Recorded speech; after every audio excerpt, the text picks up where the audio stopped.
Cleaning up after a tornado, unfortunately, is not new for our neighbors in Hale County. And EMA officials say they have been hit with tornadoes more than 10 times in the last year in that county. But our Lauren Jackson joins us with why community members say storms just make them stronger.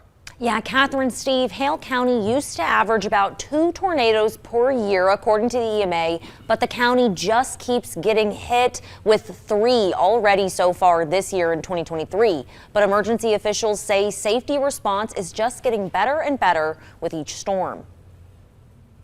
Both stayed on the ground the whole time, so one was like 24 miles long. 2 separate tornadoes ripping through Hale County this week, leaving residents picking up the pieces. They really did a lot of damage. EMA Director Russell Whedon says the damage assessment shows more than 90 homes are now damaged, with many mobile homes totally destroyed. Trees fell on all these mobile homes, which totally destroyed them. So there's a lot of major damage versus a lot of times you'll just have somebody with some roof damage or whatnot. But damage isn't new for Hale County residents. Where we're at in Akron now, just got hit last month with a tornado. So some of the same homes that had roof damage are now destroyed by this tornado. We've had lots of damage over the last year in our county. A busy tornado season that Whedon says has left residents more prepared. It does make our citizens much more aware of the weather, and I feel like they pay way more attention.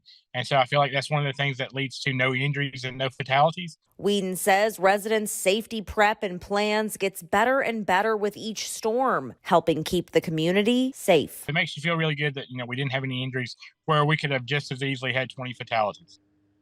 Now, the county has been working to get 6 new FEMA-funded storm shelters since last year when those first tornadoes started coming in, but none of these storm shelters have come in yet. Whedon says they are just waiting on FEMA to release the funds to them, but the county has actually been awarded 6 more shelters, and once those arrive, the goal is to have all 12 in every community in the county. Catherine?